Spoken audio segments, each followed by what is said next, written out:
দুটো দুই জিনিস। সদস্য বাহিনী থাকতে কেন প্রাইভেট বাহিনী নামবে?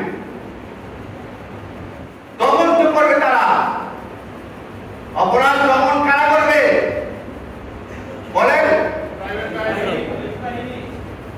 প্রাইভেট বাহিনী করে অপরাধ দমন। আল্লাহ হাদিসটা বলতেছিলাম, যখন তোমাদের উপরে কোনো জালেম শাসক চেপে বসে তখন এই জুলুমের প্রতিবাদ করতে হয়,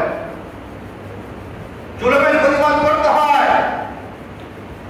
2 নাম্বার, তোমাদের বিচার বিভাগীয় ব্যবস্থা, বিচারক যখন বিক্রি হয়ে যায়। আমাদের দেশে বিচারক বিক্রি হয় না, হয়েছে? আমি কইছি আপনারা কর